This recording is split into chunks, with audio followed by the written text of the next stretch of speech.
Gabagoo, tortellini, gabagoo.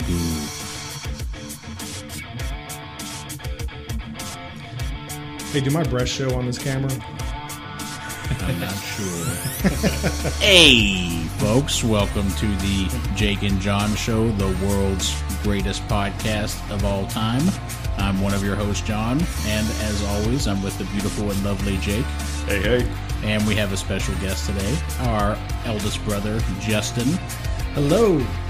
And today we're going to talk about a few things, but we're going to get right into it with TRT, or better known as testosterone replacement therapy, because our brother Justin is actually currently using this therapy, and we have some questions we haven't really got to talk to him about.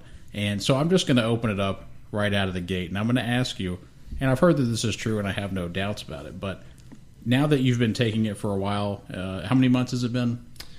It's been, well, in months, that calculate 15 months. Oh, wow. Holy shit. Quite a while, yeah. Yeah, so just going to ask you, man, have you noticed an increase in penis size due to increased blood flow? I think there's a little more girth there. Yeah? Yeah, I would say so. Definitely rock hard. Rock hard. Yeah, beyond anything I had before. An explosive ejaculation producing.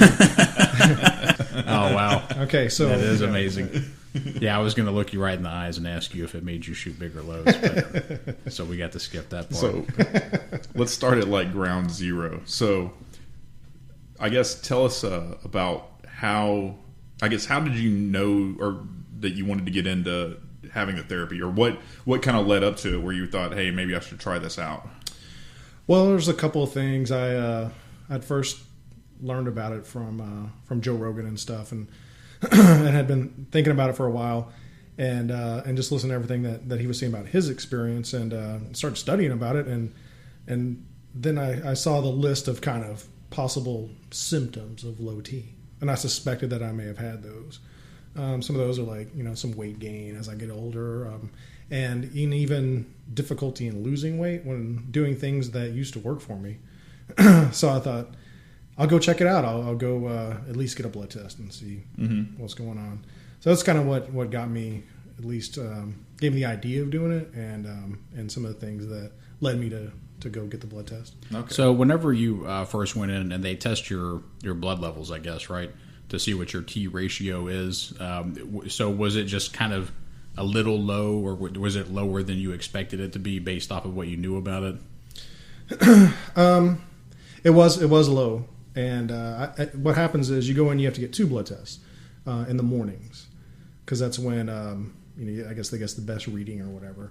So for my particular test, the lower end of low was 300. My first test I was 232. My second test I was 175. Oh wow!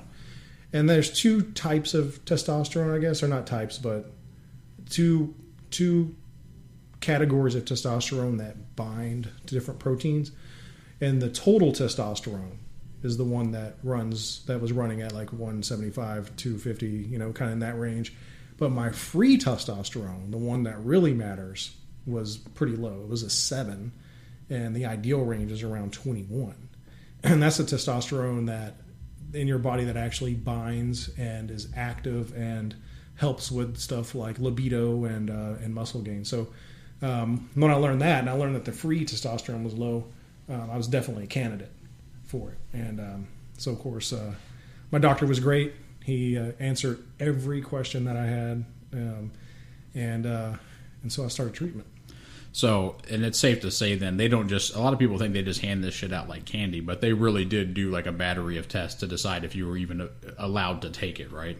Oh, absolutely. Like they don't just hand it out to like people who are trying to be bodybuilders and shit, right? And was this just like your regular physician, or did you have to go to a specialist, or how does that work out? Well, I checked it out through my family practitioner a year before, and the testosterone came back, and if I remember right, it was just over 300, and he was like, "No, you don't need anything, and you're in the normal range," and I was barely.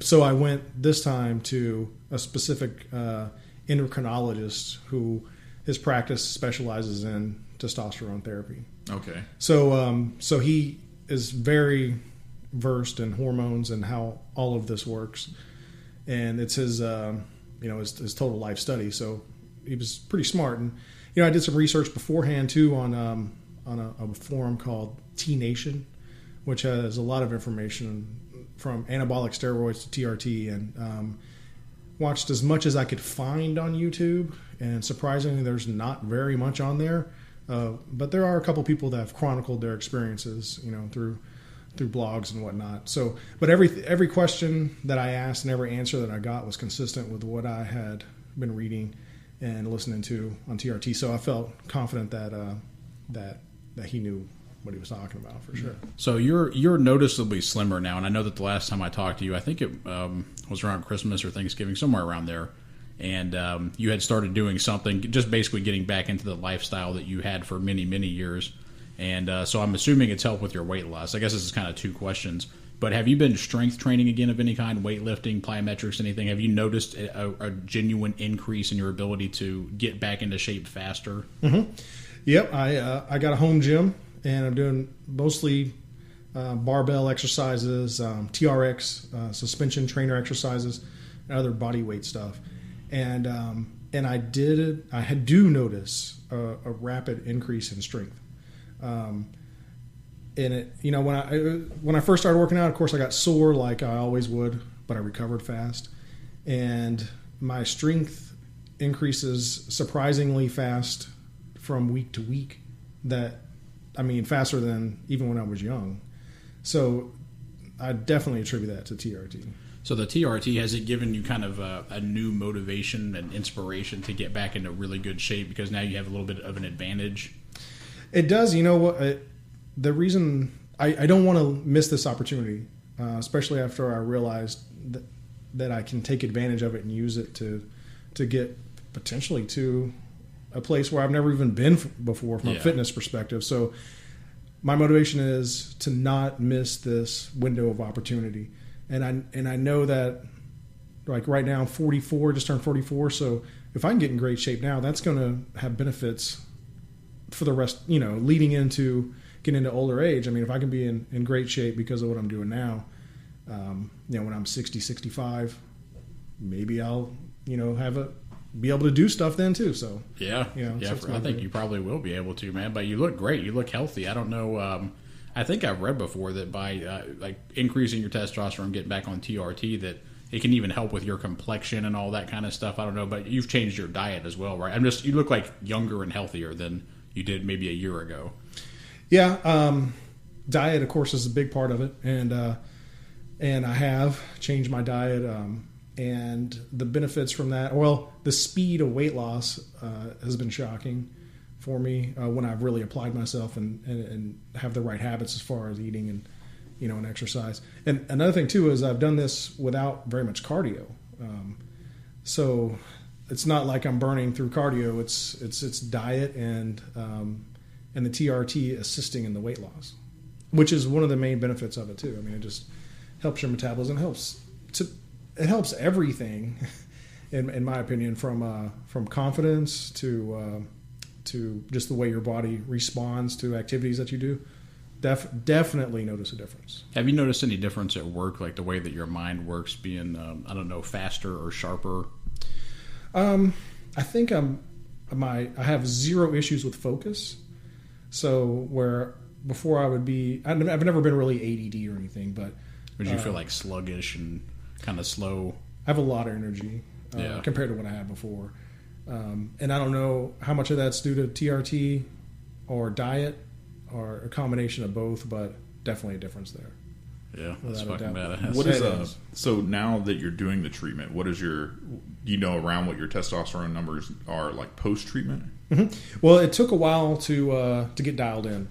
So when I first started treatment, I was taking 150 milligrams in the shot, and my testosterone went up to about 900 out of the gate, and that was good. And then he pulled me down a little bit, but it dropped too far to like 400, and then he put me even higher. So there was a lot of times I was getting blood tests every week, and then it moved to every month. Now I get them every 3 months, and it was up and down, up and down, up and down. And my hematocrit, which is your red blood cells in your blood, was increasing. So it's a balancing act between testosterone. You want to get it as high as you can within the normal range, without your hematocrit rising above 50% of your blood, because it's blood thickening. So when you get above 50%, and especially above 54%, then you run a risk of like a stroke and stuff like that. Oh, wow. So what happens is a lot of people, and I think about real steroid users, because their hematocrit's got to be, off the charts, and how dangerous that is.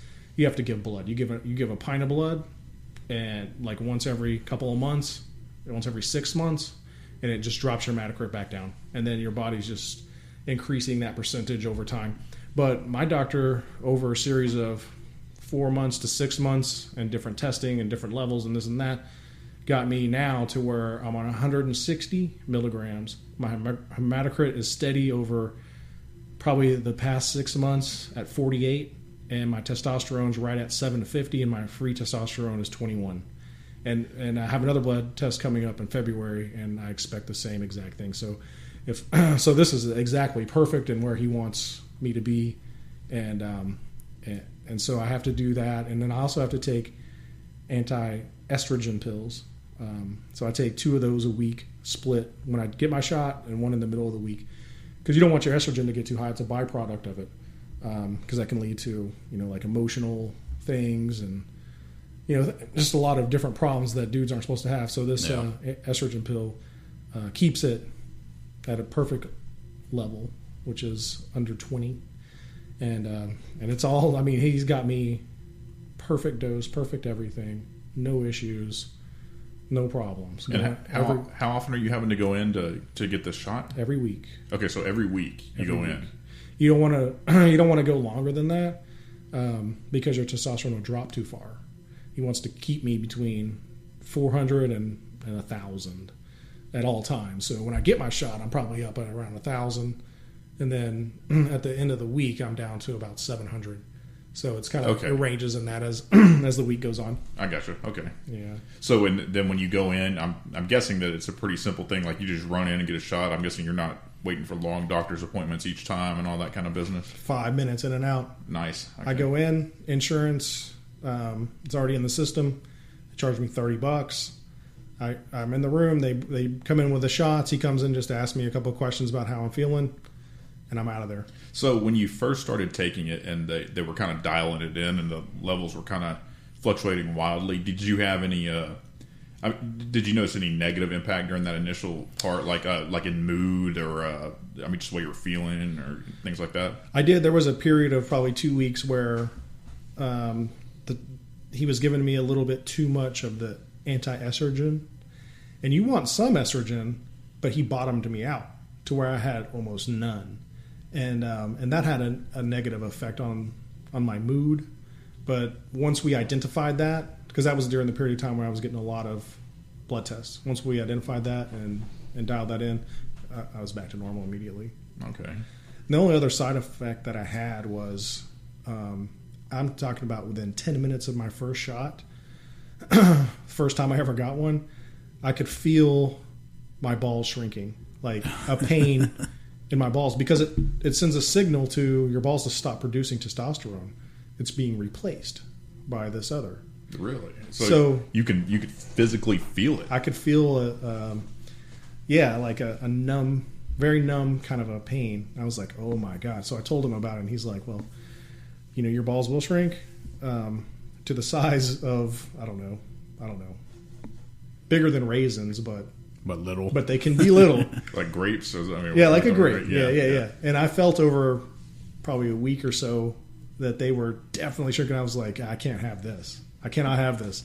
So he introduced HCG, which fools your body and makes them believe that they still need to be active in producing testosterone, and they do still. So balls are back to normal. Get that shot every time too. I got a question about the balls. So whenever they do shrink, you know how sometimes if you're really cold or like you're wet and your balls shrink up and they look like a tiny brain? Mm-hmm. Was it basically doing that at all times?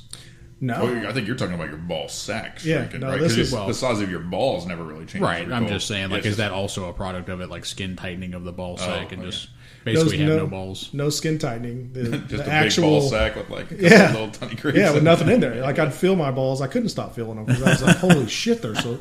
I could feel they were smaller, and I just like, "Oh my Like, god!" I what was am I, checking them like, 6? yeah. So that was a problem. Yeah. Quickly corrected. Oh, that's interesting though. But that's interesting that you could feel it almost immediately. Immediately. Like it's your Because brain hormonal knows. stuff it's kind of fascinating in the way that it can impact your mood, and it's just like this small thing, this kind of intangible thing, this thing you can't see, and it has such like a huge impact on your body if it's not being produced right, or if you're getting too much of it, or to me that's just crazy, especially that it happens that quickly. Mm-hmm. Did you experience like a panic feeling whenever you first noticed it? Yeah, a little bit. Well, I knew immediately that this can't be. Like this isn't going to work. And I had to have a solution to that, or I couldn't continue with this. Right. Because that's just I can't do that. Well, that's weird, and I didn't really know that. I didn't realize that your balls would physically need to shrink, like that the size impacted what they were Right, doing. yeah. You know what I mean? Like I thought, maybe they just kind of get old and turn off or Yeah. whatever. I didn't realize that they actually get smaller. That's interesting. Yeah, we always hear that when you hear about people taking steroids, but Yeah, I guess I've heard about that. I never really put that all together though. That makes a lot of sense though. I Yeah. guess. Mm-hmm. and they said I'm pretty sure I know that this is just untrue that taking steroids makes your penis shrink. I think it always enlarges it. Not that it's making like the skin and the tissue itself larger, but because of the increased blood flow whenever you have a hard on, it's just a little longer and a little thicker. So I don't know. Just wanted to knock that out there. That I don't think it makes your dick shrink. It doesn't. Yeah. Your shaft is the same, if not a little bit bigger. Yeah. You just got to worry about the balls. And they last So you have a gigantic dick and then two little beans. exactly. Disproportionate, just a little. Yeah. Have they said anything to you about limiting? I mean, you're not a big drinker, obviously, but limiting alcohol intake or anything, any danger to your liver? I mean, I know it's way worse if you take it oral as opposed to getting injections, but have they said anything like that? I haven't heard anything. No, they didn't mention liquor at all. So I don't know the impact of that or how that works. The really the only side effects or dangers that I'm aware of, and of course this has been well studied, but is of course the hematocrit, which you got to keep an eye on, and they're all over it, every blood test, and then prostate. So there's theories and some believe that this could aggravate prostate cancer if you have it. And so they watch that too. I mean, they ask you questions like, "Are you having difficulty peeing?" Then they also every single blood test they measure I think it's called PCA or something like that. It's a prostate specific enzyme, and that needs to be within a certain range. And I've had zero problems with any prostate anything. So those are the only two side effects besides the ball shrinking, which is easily corrected with HCG immediately.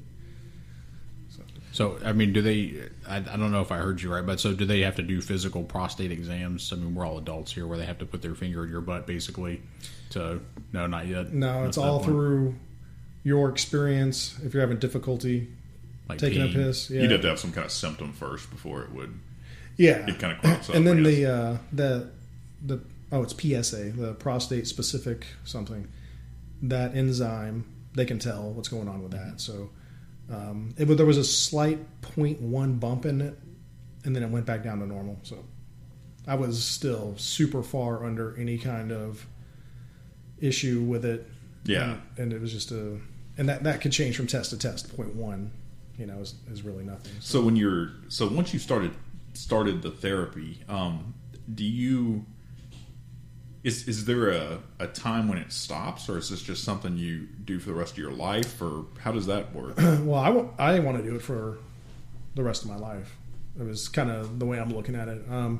You can get off of it, but you have to supplement it with HCG to kickstart your body's natural production of it again. My body doesn't produce very much at all. If I was to just stop taking it and I didn't do HCG, it would take a long time for my body to take me back to the levels where I was at before. So, I mean, I can through over a period of probably a couple of months and HCG only get it back to where I was before, which is still below normal. So, I mean, I can't. There's not a way for me to really get my body to produce enough to get me in the normal range. Again, it'd take me back to where I was before. So, I guess as far as, I mean, I understand that testosterone just, that your natural production declines as you get older. Mm-hmm. So, I mean, but I've also read that there's things you can do to help with natural production. I mean, obviously, and it's the same thing you do for everything, right? It's basically eat good, lift weights, and, just take care of your body. Do you, so like right now, since you're obviously been losing weight, exercising and all that kind of stuff. So I'm guessing that when you go in, they'll just adjust your dosage based on, well, I guess because you're not going to produce any differently either way. Is that okay? Exactly. Okay, so it really wouldn't make any difference Yeah. because you're already getting it. Mm-hmm. Okay, And I'd read those things too, and that was something I thought about. Of course, I'm over 40, so it's going to naturally decline regardless of what I do. But I mean, I'm sure that me losing weight and things like that would have probably raised it a little bit. But one of the main problems I was having was not being able to lose weight, and I attribute a lot of that to having low T from a body mechanic, the way it was working, to just some mild depression that I had, and some issues like that, where all of that kind of alleviated with when my testosterone got back into the normal range. So I mean, it helped me out with doing that. I was struggling before TRT to even lose weight to see if I could naturally increase it. yeah. So that was kind of the situation I was chicken in. before the egg type of thing. Yeah, Yeah. So with the, I guess when you were saying now you can feel like you're gaining strength faster. Is that? I guess is that something that continue? I guess that it does. As long as your testosterone is a certain level, that it will help you continue to make gains and stuff forever. As long as that's true, is that accurate? Yeah, I mean, my testosterone right now is probably what a natural 18 to 22-year-old would have. Mm-hmm. And I know when I was working out during that time, my gains were quick and fast. And I would say probably that it's equal to that. So, and that's just based on my testosterone. Like I've been shocked at my strength gains from my home gym. I can only imagine if I was in a real gym. You know what I mean? Like with a partner and spotting and doing all that stuff. So, so with in another effect of that, so you mentioned kind of mild depression. So after having the testosterone going for a little bit, have you noticed that it kind of helped elevate your mood in general? And yeah, it did. It alleviated some of that, but I don't know how. This is kind of tough to explain, but I don't know if it alleviated depression or if the results that I was seeing from it gave me motivation and hope to lose weight, to do stuff. So it may have been a catalyst for me to do the things that I needed to break my depression. Right, is what I think it did for me, instead of actually it alone doing it. It just enabled me to have hope and see it's worth going and working out, and hey, I'm working out and it's working, so keep going forward and then getting more and more confidence. Right. So. That's interesting. Yeah, there's so many things that it seems like that especially if you've been low for a while, if you're having all these symptoms, just like how far reaching it is into all the different parts of your life, and how just like that one kind of small thing can start to bring all of it back into light, because I know, at least for me, without hearing some of this, I wouldn't even know that.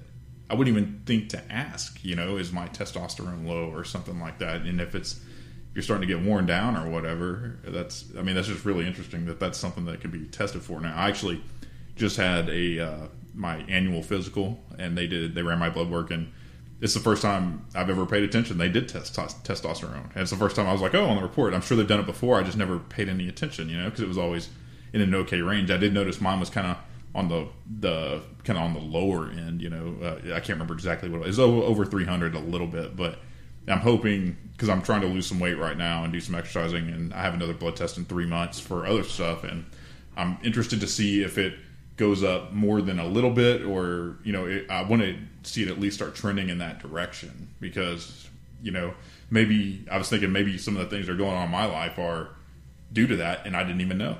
Just being on that lower end of it. Yep, it's possible. I would like to get on TRT at some point. I just got to get my ass up to the doctor. But I wanted to ask you, so when you get your shots, you do it once a week. Are you able to go in on a Saturday and do it? I do Saturday mornings at 9 a.m. Okay, so it's not and this week I was going out of town, so I went. Of course, I came here, so I went on Friday. Yeah, okay. So it's easy for them to just squeeze you in and just knock it out real quick. And if I go out of town, like let's say I'm going to be gone, and I'll miss an appointment, he'll give me a little extra 1 week to kind of carry me over, and then give me a little bit less the next week, so I don't go too high and then even me back out. So that's a good point. So let's say you were going to take like a 3-week vacation somewhere. Could you get like a prescription or something where you could go somewhere else and they dose you, or how would you do that? I haven't asked for that. I don't know the scenario under that, but I've read of and heard of some doctors letting people over time, once they get dialed in, administer their own shots. Oh, okay. At home. That actually makes a lot of sense. Once everything is fine. Right. And then you just come in for blood tests. So I haven't approached my doctor about that yet, but I know that's a possibility, and I've seen that from other people. Yeah.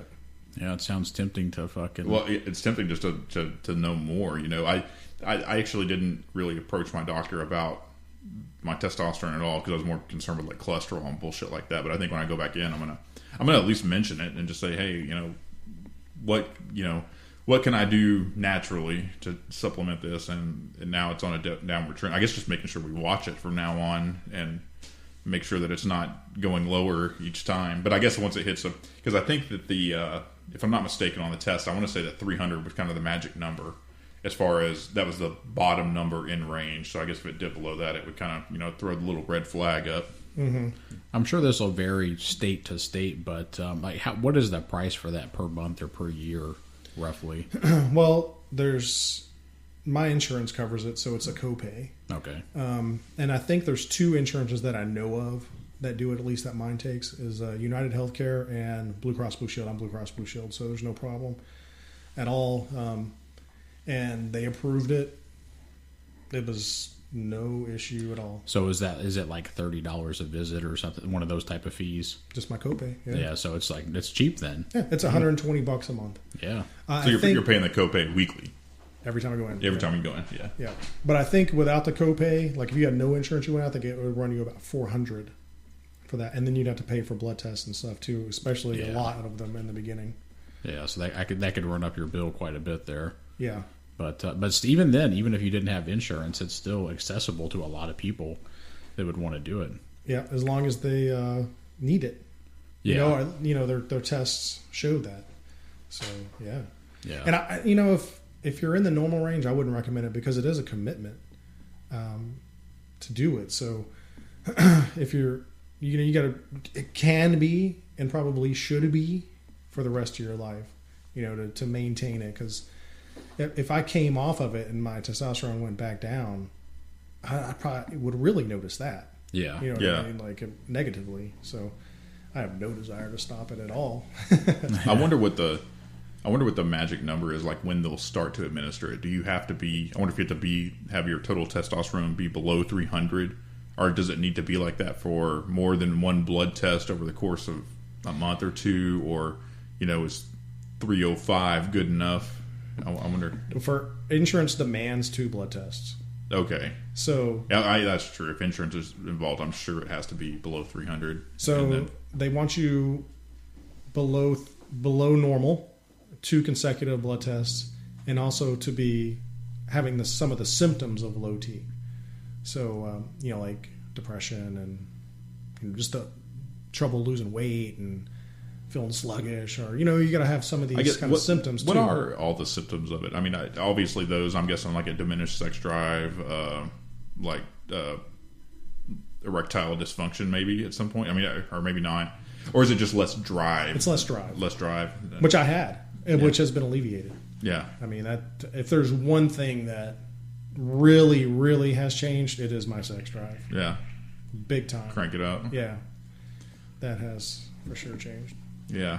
Well, you notice, like, because like when you're 18 years old, or probably between like 15 and like 25, you're just like a fucking machine. Like that's all you want to do, Yeah. And and that does change some, but that's interesting. If that was to be like dialed back up, Yeah.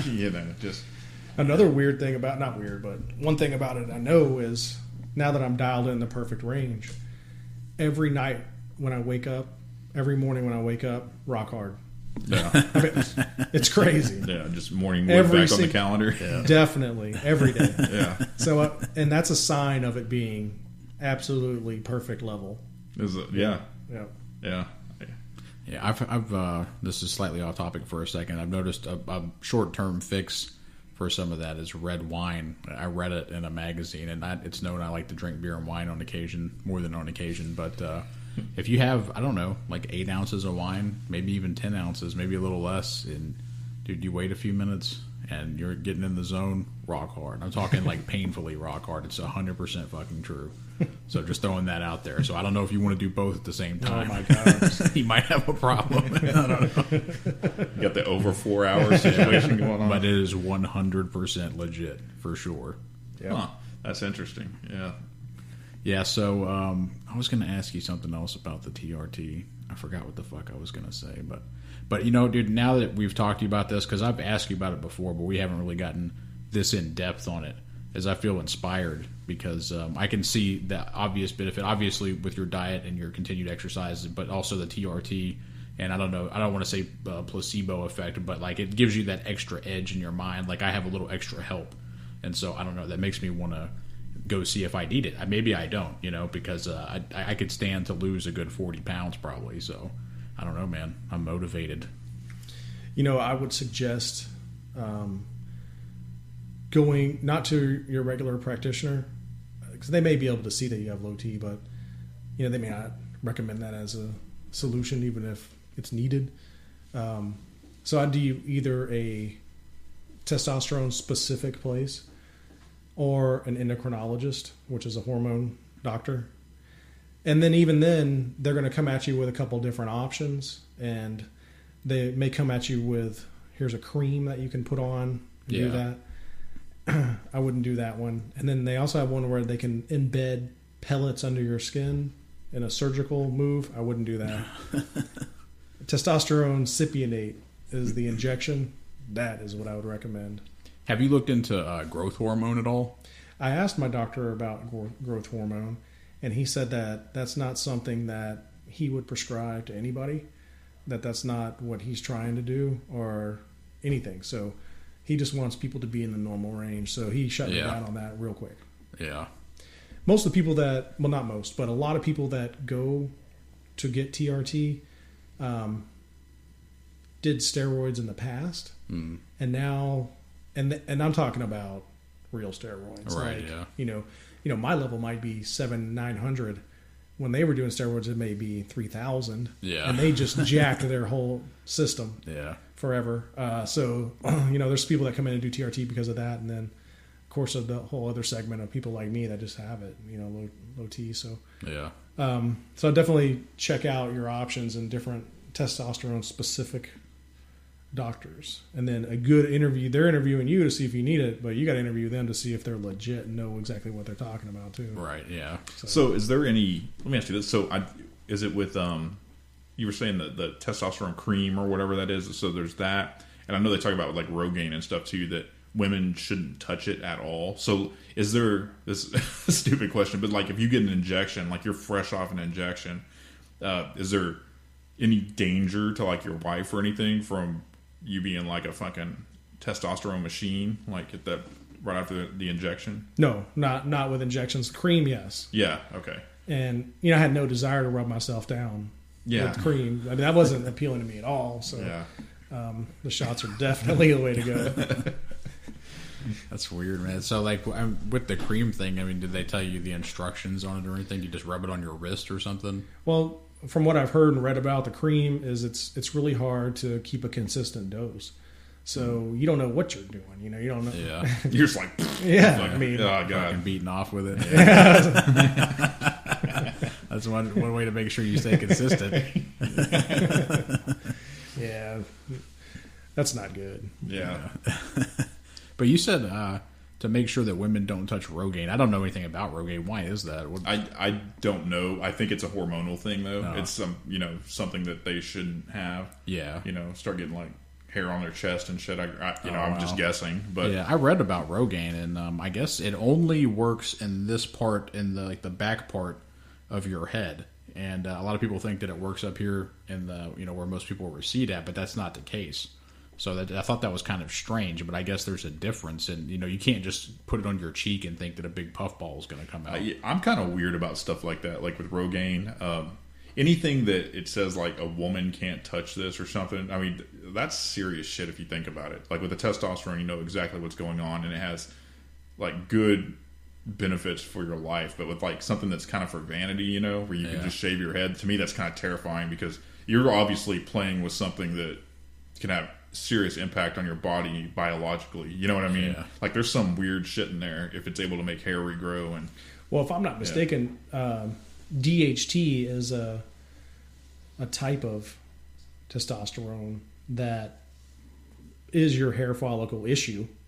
A lot of times your body produces too much of it, and that's what causes your hair to fall out. Yeah, because I've always heard that baldness is from too much testosterone. But it's too much of a specific build of it. Yeah. Well, me and you both have the receding hairlines. Justin's doesn't appear to be quite as receding as ours, but I'm okay with that. A receding hairline is not so bad, but whenever you get the friar tuck right here, that's a problem. To me, that just sucks, man. To me, like going bald is okay. Like, I mean, I would just shave my head. Yeah, exactly. Like, if just don't be an asshole. Don't be like a Gallagher. You know what I mean? And you're all right. Or God, like some people are just trying to hang on. Like I just saw a guy the other day, and God bless this guy. He was like completely bald, like on the top, but then he had like a fucking ponytail down to his waist in the back. You know what I mean? No. And it's like, yeah, that's not a good look, man. Unless you're like a Viking warlord or something, you can't be doing that shit, man. But at the same time, I mean, you got to respect him. It takes balls to walk around with a haircut like that. It does. And supreme confidence. I know, exactly, to have the kind of confidence it takes to man with that haircut. Yeah, exactly. It's like, fuck you, I'll choke you out with this bitch. Yeah. But that's, the comb over thing and a lot of things you see with that, man. I would never approach someone and call them out on it, but like somebody needs to tell them. Well, like in my opinion, and I mean for me, like a comb over isn't hiding anything. No, like everybody knows what's going on. It's putting more emphasis on it, and all people can think is when they're looking at you is, Jesus Christ, you got a fucking comb over. Well, I guess I feel lucky because I've been shaving my head for a long time that I don't care. Yeah. like I've never had that need for hair, so I feel kind of fortunate that because some people, obviously, if you're doing that, it's got to be because it helps their confidence to make them feel like they have a full head of hair or something like that. Yeah, it's just. But I had an initial panic whenever I shaved my head probably like 5 or 6 years ago after I'd had the kind of typical military haircut for so long, and that's when I really noticed that I was starting to recede here. And it was starting to get a little thin on top and right here. And I kind of panicked, It's like, holy fuck, I'm going bald. I'm only 28 or 29 or whatever it was. And it's not a good feeling. But then after a while, you just kind of realize, I just kept rocking the shaved head. And it's like, who fucking cares, dude? You know what I mean? I'm not a fucking kid anymore. This is life. Fuck it. Yeah, just go with it. Yeah, my hairline started receding like up at the top here pretty early. I mean, it's gotten a little more gnarly since then. But yeah, it's been going on a while, so I've had a while to kind of get used to the idea. Yeah. Now it's starting to thin out up here, which pisses me off a little bit because it's like I don't like if I'm going to go bald, I wish the whole fucking thing would just go back. Like I don't want to have like some weird line right here, Yeah, because then I can always start to like bick my head, when I'm ready for that. Yeah. But then you have to stay on that shit because it looks retarded if you have like... You have a 5 o'clock shadow on top of your head. Yeah, but only on this little like crescent moon on the front, It's just like... It's the same way that my beard's going gray. It's like gray on like this side. It's like, what the fuck, man? Can't we do this like somewhat symmetrical so I don't look like an idiot, Yeah, I've been getting those little gray hairs too. But I used to know this dude I worked with, and he had a really intense widow's peak. but he would shave it like straight across so you couldn't I've see seen it. that. But within hours, you could see the 5 o'clock shadow on his forehead. You know, he was Yeah. just one of those like Italian guys with real thick hair. And it was just funny, man. I never busted his balls about it, you know, because I'm sure he was insecure about it or something, but everybody else did, dude. And it was ruthless. Yeah, that stuff's brutal, man. Yeah, I wouldn't fuck with anybody about something like that, man. Because, I mean, You can tell if somebody's shaving a widow's peak, they clearly have an insecurity about it. Right, you know? Like, yeah. fucking with them is just, like, not a cool thing to do. That's not cool, man. I don't think I have any more questions about the TRT now. We covered quite a bit, though. It has good information, and I just need to get off my fucking ass and go see if I can get some. Yeah, so it sounds like overall, though, I mean, you're 100% pleased with it. You don't have any... 100% pleased. Yeah, there's, you know, in the beginning when I was going through the ups and downs of the dosages, I wasn't getting the results that I really was hoping for. But now that I'm dialed in, it's perfect, and I wouldn't go back. So you have to be a little bit patient in the beginning, Yeah. you know, and be willing to go through that until your doctor can get you dialed in. Yeah. That's cool. Fucking A, man.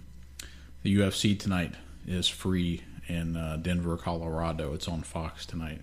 And Donald Cerrone, who the Cowboy is one of the fucking baddest dudes out there, is fighting George Masvidal. Masvidal? I think that's how you say it. And I can't fucking wait to watch that shit because Cowboy is the best. And I think if he wins this fight, he's going to get a number one contender fight and then fight for the title. It's about time. Yeah, so that would be the shit because he's been on a win streak at welterweight for a long time now, right? Like a couple of years maybe. So I want to see that shit, man. Are you guys pumped about it? Are you going to watch it tonight? I don't know what if our schedules or what we're doing, but Yeah, I'm down for sure, I think. Definitely watching it, yeah. You know something that's kind of strange, though, is that they have two of the female fighters, and they're headlining this card. And instead of Donald Cerrone and Masvidal, like, what? You fucking serious? Because I think the girls that's fighting for, like, a contender spot or something, but who gives a fuck? Honestly, come on, man. It's fucking Donald Cerrone. That's his hometown. I don't know. I don't understand those decisions. Who are the girls fighting tonight? Juliana Pena and Shlemenko, the fucking Russian chick. Oh, okay. Yeah, something to Shlemenko, I guess.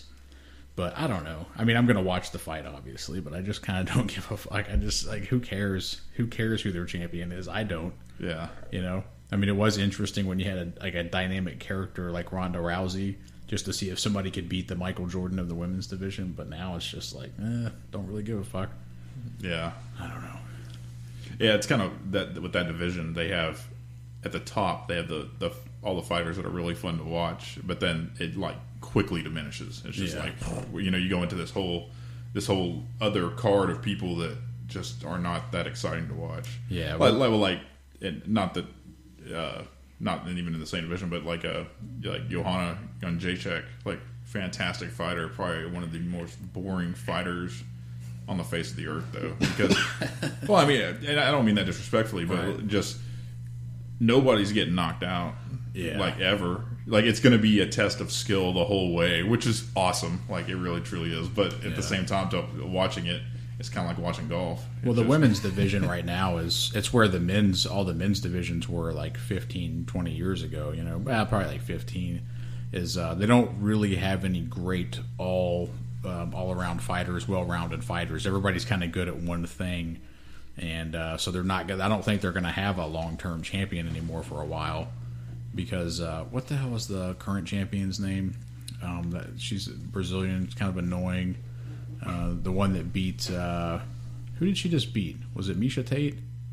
She beat Ronda. Beat Ronda. Oh, excuse me. Terrible. Yeah. It's Amanda Nunes. I mean, it's yeah. Yeah, she has a great boxing and all that shit, but Kat Zingano beat her, and I think somebody else did, but she has clear weaknesses. You know, she after the first round, she starts to lose gas, and you know what would be crazy if Kat comes back out of the woodwork and then beats her. That's more about that MMA math we were talking about. Exactly. Like that's one of those things that could happen that would just be incredible. It would be awesome. I would love to see her get a title, man, because she's had a rough run, not just in the UFC, but some personal problems. Like her husband committed suicide a couple of years ago. Oh yeah, I heard about that. Yeah, yeah. She just seems cool. If you watch her videos and training videos and shit, she just seems like a really nice person. But always exciting. She always brings it, but she's a slow starter, so she tends to take a lot of damage in the first 1 or 2 rounds, and then she brings it in the third. And I don't know. She already beat Amanda Nunes. Is that how you say it? Yeah. She already beat her once, but I don't know if she can do it again, man. Because Kat's taking some damage too.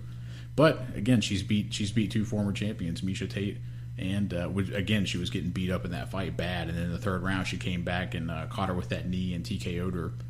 But I don't know. I would love to see her come back and be the champion. That'd be fucking cool, man. Yeah, that'd be wild. She's another marketable champion. You know what I'm saying? Mm-hmm. Whereas like in the Western world, like or the United States, Amanda Nunes is kind of like, I don't know. It's just she's annoying. That's just the truth of it. She doesn't come across as like she doesn't have star power. Like somebody like Conor McGregor has star power, but she just whatever that thing is, she doesn't have it.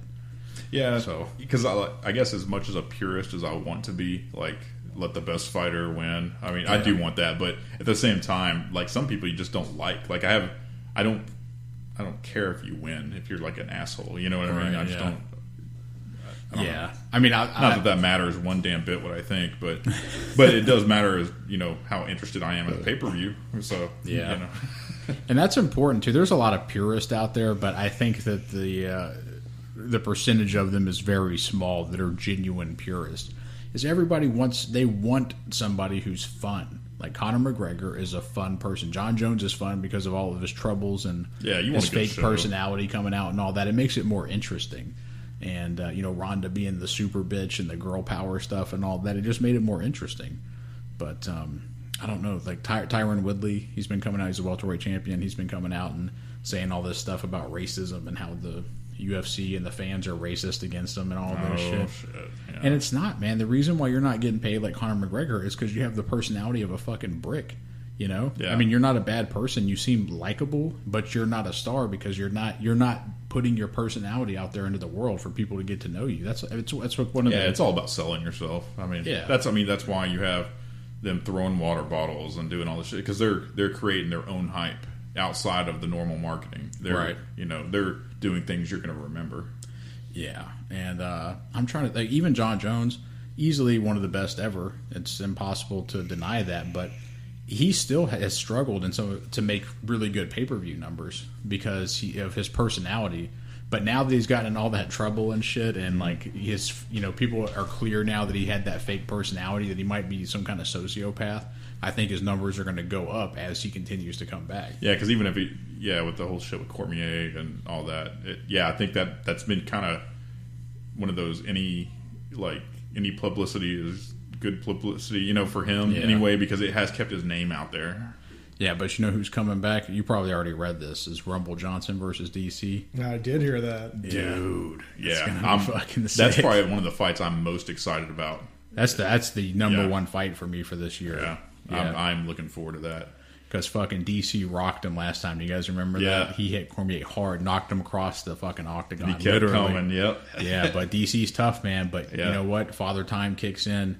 And Rumble's still young, and he's probably peaking right now. And I think that DC is maybe declining a bit.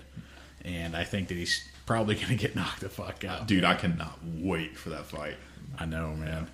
I can't think of any other fight that I'm that excited about right now. That's going to be the big one, at least for now. Yeah. I don't know. Is there anything on the horizon for Nate Diaz right now? Do we know? Is there talks, or is it just bullshit? Last I read, they were saying I just read the other day he made a comment that the UFC had shelved him or something like that. I mean, I don't know. I don't follow every piece of MMA news, but well, I think he came out and said that he's not taking. It was either 10 or 20 million that he won't step in the octagon for less than that much money. He made some kind of a statement like that. But you got to respect that. If you look at his numbers with Conor McGregor, it's not just Conor making that money. It's people love Nate Diaz too. They love his personality or they hate him, but they're still tuning in. So I want to see is him Nick coming back? I heard that. I keep hearing he is and he isn't, and I saw something about him doing something with boxing and. Yeah, I think him and his brother. I know Nate definitely got his boxing license. So did Conor McGregor. But speaking of that, the Mayweather versus McGregor, do you have interest in that if that was to go down? Oh, I'd definitely watch it. Yeah. I have a feeling that pay-per-view would probably, because the one Pacquiao versus Mayweather, that pay-per-view costs like fucking $80 or something, $90, I think. Yeah, I bought it. It was a fucking horrific.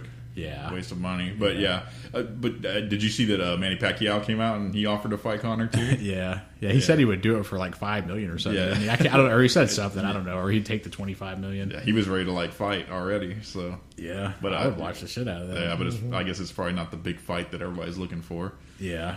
Yeah.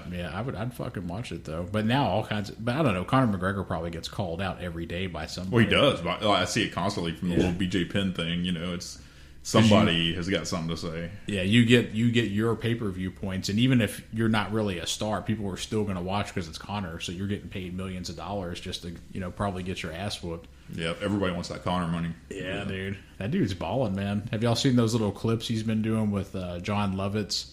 It's like a little comedy skits, but it's for what is it called? Like when you race horses, whatever the fuck that sport's called. Oh yeah, I did see something about that. Yeah, but he's promoting it. I'm guessing he's getting paid a shitload of money. But they do these little comedy skit mini movie things. I think there's fucking like 6 of them out now.